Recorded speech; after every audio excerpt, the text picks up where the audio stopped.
Another day, another Digital Circus episode where the characters reveal their true faces beneath the many masks they wear. And nowhere does this apply more than to Gangle, the star of the 4th episode of the show. Now, up until now, Gangle has sort of been a one-note character. Her gimmick has been that she starts out happy, something happens, and that something is usually Jax, and her comedy mask breaks and leaves her with a permanent weepy tragedy mask. And then she sulks around for the rest of the runtime, usually becoming the butt of the joke and the primary target of Jax again. But in this episode, we get a significantly longer amount of time with a version of the comedy mask, and through it, we see that sadness isn't Gangle's problem, or her main problem. And shockingly enough, Jax isn't either. Gangle has issues that on the surface level seem to be a lot like Zooble's, but very quickly become something more insidious. And through that, we also learn plenty more about Gangle herself. And along the way, we'll look at some growth from Ragatha, Zooble themselves, Pomni, and the return of a beloved character, along with a slow-growing suspicion of mine. But let's start with an overview of the episode itself, Fast Food Masquerade, Gangle's starring episode. The episode begins with Gangle, Ragatha, and Jax playing baseball, and instantly I gotta wonder why Ragatha thinks it's a good idea to give Jax a bat. Because it backfires, as he hits that ball right through and smashes Gangle's mask.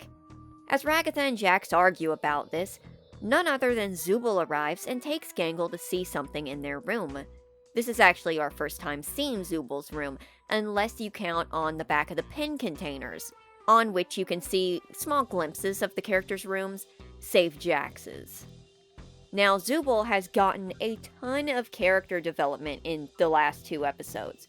The fact that Zooble is reaching out feels like a continuation of them dealing with their feelings about themselves in the last episode during the therapy section. And now they're trying to help someone by the same means. Zooble's not happy with their body, so they try different parts looking for the one that will fit right. And when they find a mask, they decide that maybe Gangle would feel better with a mask that wouldn't break. Zooble's issues are more so about how right they feel in their body. Their emotions are pretty regulated, even though they can get frustrated. But when it comes to Gangle, the mask, as we will see, is just the surface level problem. But for a short while it works, and Gangle seems happy. She feels normal. And then Caine shows up. He's primed to do another horror adventure when Pomni and Zooble speak up. Pomni does not want to do more horror, and Zooble never liked horror, and this leads to Zooble pointing out the suggestion box. After reading a few suggestions of Jax and Zooble taking potshots at each other, Caine finds one that suggests they work a regular 9-to-5 job at an eating establishment, or work at a fast food joint. Since Gangle suggested a normal adventure and agrees that that sounds normal, taking the initiative, Caine gives her the job as manager. And that's when something interesting is said. Gangle reveals that she was a manager at a fast food restaurant. And this is backed up later as Gangle not only knows how they run, but seems especially familiar with the role. First of all, this means that like Kinger, Gangle actually does remember something of her past. They might not remember their names, but she remembers the job she had before this. And secondly, we don't know who made the suggestion, but between Gangle's history and her eagerly jumping on board with it, I am under the direct assumption that this suggestion was Gangle's. I mean, or cough modes as a gag, but his jokes weren't that funny anyways. But if that's the case, why would Gangle willingly choose to go back to working at a fast food restaurant? Well, maybe that's sort of an attempt to regain normalcy. And maybe that was an attempt to say normality. Or maybe she's trying to relive an unpleasant experience alongside some of her friends in an attempt to get some form of closure. Either way, it doesn't end up working, but we'll get back to that. More importantly, up until this point, Gangle seems to be acting normal but happy, but the second they walk into Spudsy's, the McDonald's knockoff, Gangle starts to go off the rails. She starts playing up the managerial role and becoming bossy, suggesting that Caine inflict punishments on those who don't get a good work grade at the end of the day. And she starts to act overbearing, downright hysterical, and, as her own suggestion, manic. She specifically says she's having a manic day, and this is either a joke about manic depression or possibly is also like a direct confirmation that Gangle is having manic depression. So let's briefly cover that. So from what I know, manic depression, which is more often referred to as bipolar disorder nowadays, is an illness that causes shifting moods. These moods may come in episodes, such as manic and depressive. These episodes can last days to weeks to months, and bipolar disorder itself can appear in two different kinds, being bipolar 1 and 2. Now, I don't know much to anything about bipolar disorder. What I'm going to be saying is what I read up about online. Not all symptoms are the same, and not every case is the same. But when people have manic episodes, they are typically known for being hyper or wired, talking fast and having racing thoughts, endless energy, lack of a need for sleep, and irritability. One site even mentions feeling unusually important or powerful, all of which are checked off by Gangle's behavior under the mask's influence. Now, depressive episodes can involve the usual symptoms associated with depression: feeling sad, slowed down, uninspired, a loss of interest or joy in things one used to like, and feelings of self-consciousness and hopelessness. Now, surface level, this seems to be what's going on with Gangle, but we have to keep in mind the mask. The comedy mask, even the fake one, is what brings Gangle up, but any small tap and it's down to the true tragedy mask hiding underneath, and the crippling depression. With that in mind, I, who am not a psychologist or qualified in any way and had to look up most of the info on the fly, don't necessarily think Gangle is bipolar, considering that she is severely depressed and only gets manic when she has the mask on. I think this is more so a result of how the mask reacts with her and the digital circus itself. The Gangle beneath the mask seems to be dealing with, instead, severe depression. And that's not just because she cries a lot. I mean because the smallest thing sends her spiraling. Because she has to put on a happy mask to appear normal. I'm sure you've seen like the depression mask commercials. They're very common. It's a very common metaphor. And as expressed in this episode, Gangle also seems to feel a lot of hopelessness. But at least describing this mask episode as a manic episode does seem on point, as it's not just being wound up, and it's not just feeling like the boss because Caine made her it. There is also the irritation. While Gangle deals with Jax more harshly, understandably, she's also short with Ragatha and Zooble, and gets especially bossy when Pomni's trying to reconnect with Gummigoo. Yes, we'll get back to that. To the point where she doesn't even care what Pomni's saying and has a freak out about it. And while it is suggested later that Gangle's just dealing with swinging emotions and pressure, ironically enough, this isn't the only time in the episode where characters start coming off as two-faced and more self-invested than they seem. And shockingly, Jax isn't the other example. But let's sort of, in a non-linear way, finish up Gangle's story before we address what happened to the other characters.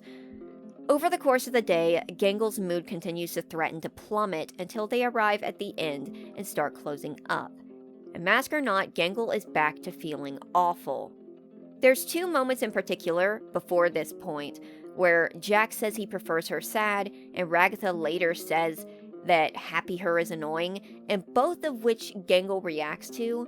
With Jax, she deals much more harshly, while by the time Ragatha does it later in the day, Gangle is so resolved she doesn't even really react. There's even a scene where she goes outside to remove her mask and vent and scream, and ends up running into Pomni, who tries to open up to her, just like she did with Kinger. But unlike Kinger, Gangle shuts down after only a little while. The mask goes back on and she goes back to work. And this could notably be because Pomni brings up Ragatha and what Ragatha said earlier. We've never had a clear look at Gangle and Ragatha's relationship before now. Ragatha seems nice to Gangle, but it's here where we have this incident of Ragatha saying Gangle's annoying when she's happy, and Gangle saying she doesn't think Ragatha is honest. And honestly, Gangle's got a pretty good point.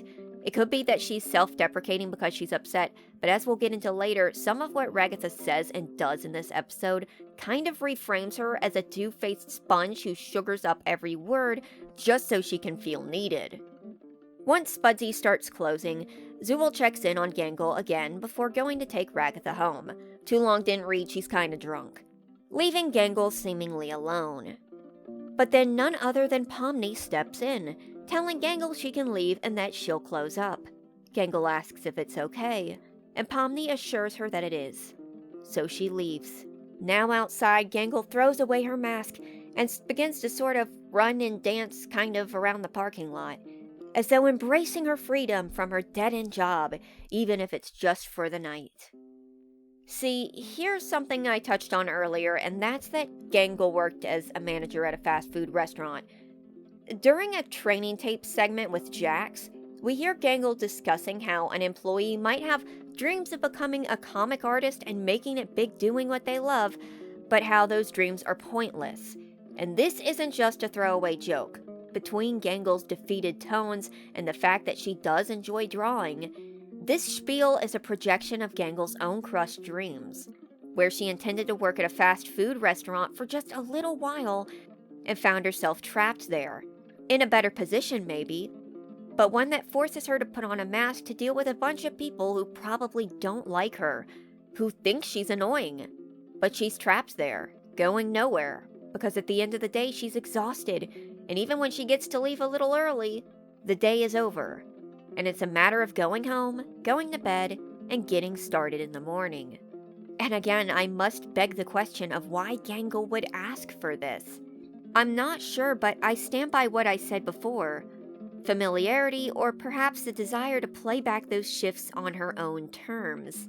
Maybe in a wackier scenario with good friends. But in the end, it still amounts to her being trapped at a pointless job, barely staying afloat, with all of her employees thinking she's bossy, and when she does try to cut loose, it gets cut short. This parking lot scene is very odd. Off, specifically.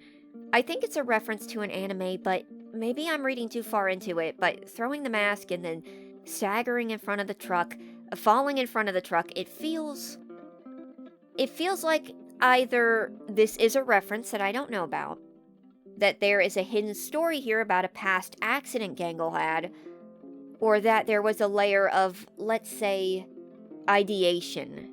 And considering everything I covered about Gangle's dead-end job, and with the knowledge that this depression is likely something she carried into the circus with her, I wouldn't be too surprised. But Gangle appears in Caine's office, blames herself for her actions, but still gets a good score by Caine and returns to the circus. Later on, Gangle is drawing alone when Zooble comes in to check on her. Gangle expresses remorse for the whole ordeal, something that actually came up when I was looking up Manic episodes, actually. But Zooble assures her that they'll just keep trying and find something that works. That is, in fact, Caine's method for Zooble. Yet funny enough, despite the fact that Zooble doubted it before, they suggest it to Gangle now, and I can see that as character growth. Zooble is the one character who seems to be the most defiant, the whatever, I'm not doing this of the lot. But they're the ones encouraging Gangle to keep trying. Forget Ragatha, Zooble is the friend that Gangle needs right now. Sure, their situations aren't the same, but they're close enough that they can understand one another. And that is how Zooble is able to pull Gangle out of her funk without a mask, but through support.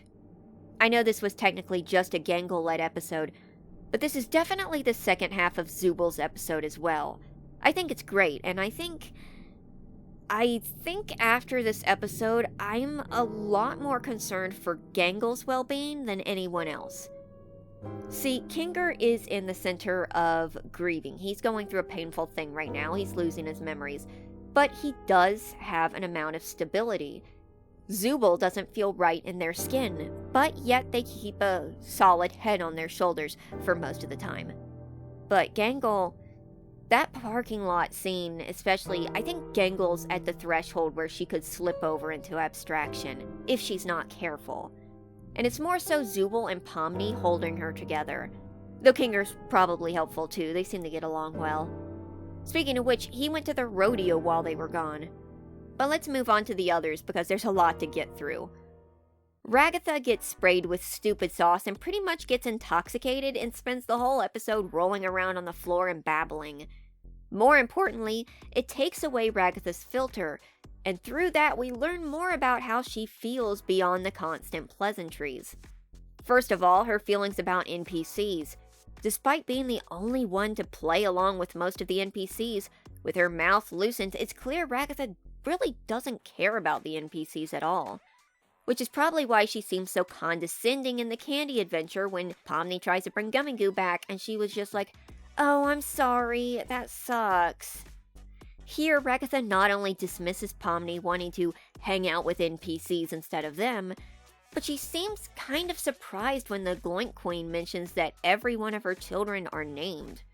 Something that surprisingly indicates that while Gummigoo is more advanced, that these NPCs do actually have more intelligence than let on. Now, Ragatha does not absorb this really, but it makes me wonder if it'll come up later. Because the whole playing along well but not really considering them people is the first time that Ragatha's keep a smile on demeanor has legitimately come off as being phony. And the second time is when she tells Gangle she's annoying when she's happy. Something that, is really horrendous. To her credit, she could have actually got her wording wrong, but I think this was deliberate, or at least she definitely said that. Ironically, a sentiment shared with Jax. Speaking of Jax, Ragatha casually mentions to him that she hates him, but she wants him to not hate her. And it's not clear if this is her need for love and validation creeping up, or if there's like a part of her that genuinely wants Jax to be better so that he won't be so awful to everyone. He seems generally unfazed, so I'm pretty sure he already knew this. Though it is interesting, this relationship between the two. Jax and Ragatha do in a way... Well, Jax and Ragatha do hate each other. He's always doing stuff to tick her off, and he loves doing it. And she hates it, and she hates him. And yet somehow these two are constantly gravitated towards each other. And not just because of how few people there are in the circus. Now, I'm definitely overthinking this, but I wonder if Ragatha gravitates towards Jax because unlike the fake smiles, she can honestly get mad at Jax. She can feel real emotions and doesn't have to worry about going crazy from them. But we're still not done with Ragatha. Ragatha laments Pomni flirting with Gummigoo and wishes someone would flirt with her. Now, I know there's going to probably be a lot of people who take this as Ragatha saying that she wishes Pomni would flirt with her, and I guess it does kind of line up with her being sour on Pomni wanting to hang out with NPCs instead of her, but I'm not entirely convinced. Largely because Ragatha says someone, not Pomni specifically, and her lips are loose enough that something like that should have just come out. That's not me saying not to ship it, this is actually me saying that there's a whole nother avenue here. Ragatha wants companionship, or at least to feel good about herself through compliments, but she sorta gets neither. It's really becoming increasingly apparent that Ragatha herself is needy. She needs someone to need her, but because of the situation she's in, she doesn't get many chances to find someone who will want to fill that gap. And that's probably why she latched onto Pomni so readily when she came to the circus. Pomni was freaked out and panicked and didn't know where she was, so she was an easy target for Ragatha to kinda latch onto and help. But now that Pomni's becoming a little more independent, Ragatha can't assist her anymore. Or at least not to the extent she wants to. Finally, the scene where she mentions dancing and getting bumped on the head. At first, I thought maybe this was a hint to her past, but actually this turns out to be a direct reference to the Raggedy Ann and Andy the musical movie. No kidding. Her comment is verbatim what Andy says. Moving on to Jax, there's not much to say except, this totally cements it for me. So a lot of folks were critical on Jax in episode 2, and the response was, you just don't like him cause he's mean. And maybe that was true, but in my case, episode 2 Jax felt very try hard, if that makes any sense. Now with episode 3 and 4 out of the way and here seeing more of Jax, I can say for sure, no, episode 2 was the problem, Jax is good again. Jax gets thrown through a lot of loops in this episode, but most of what he does is pretty entertaining. More subdued, but that works considering that this isn't a Jax episode. And I already discussed the Ragatha and Jax stuff, and the Gangle and Jax stuff. I suppose the only thing worth mentioning left is this moment where Pomni starts talking like she's going to open up to Jax, and then quickly withdraws. And I don't know if that was like Pomni had a rough day and decides to just let it be, or if Pomni really doesn't feel comfortable talking to Jax. Or maybe I'm overthinking it. But speaking of Pomni, Pomni's role this time around is smaller but no less important. In fact, considering how Pomni reacts to Gangle, trying to reach out even after she was acting bossy and then even stepping in to help out, it's clear that she did learn from the last episode. Kinger reaching out to her has made her more in tune with the others, and thus she tries to help Gangle, and then when that doesn't really work, she offers an act of kindness instead. Pomni has significantly grown from wet cat panic attack into an absorbent sponge, one who is learning with what she sees, and nowhere is that seen more than when she's faced with an image of her past in the form of Gummigoo. Yeah, he has returned, now as a simple NPC customer at Spudsy's alongside his partners Max and Shad, who I did forget the names of and had to look up. Upon which I typed in Gummigoo P, starting partners, into the search bar, and I swear to God, Gummigoo Pregnancy was the first thing recommended, despite the fact that I search pregnancy even less than I search Gummigoo. Anyway, Gummigoo's here, and Pomni is pretty stoked to see him. Maybe a little too stoked if you get my drift, though maybe I'm misreading this pose. Pomni ends up creeping up and talking to him, but it is then revealed that Gummigoo doesn't remember her. A lot of people predicted that Gummigoo was just not going to remember anything that happened in episode 2, and it's pretty devastating to Pomni, but I'm not surprised. There are a few moments that can be read like he doesn't remember and that her behavior is creeping him out, or that he might remember something and that he knows he can't say anything. There's a clip where he looks almost nervous. I noticed there's one or two scenes where he looks a little more sad than worried. It's more likely that he really doesn't remember, but there's a chance that maybe he remembers something, but not like fully remembers, like he knows something's there, but it's mostly gone, in which case that's almost even more tragic. But that's more a thinker than anything. There's not much more to discuss about Pomni more than I already did. So continuing on, there's the return of the Gloink Queen, Orbsman pops up for a hot second, and then there's Caine. So Caine kind of just does a Caine this episode, but one of the things I thought was worth bringing up is a comment Zooble makes. Jax says Caine is harmless, and Zooble says that Caine is only harmless because he likes them. And honestly, I do notice Caine's getting a little more unstable. That, and he's picking up cues from these adventures and implanting the idea that he needed motivation for adventures, specifically consequences, was probably the worst idea to give Caine at this time. Because unlike the NPCs, Caine is remembering. We're going into each adventure with him seemingly more aware that people are not happy.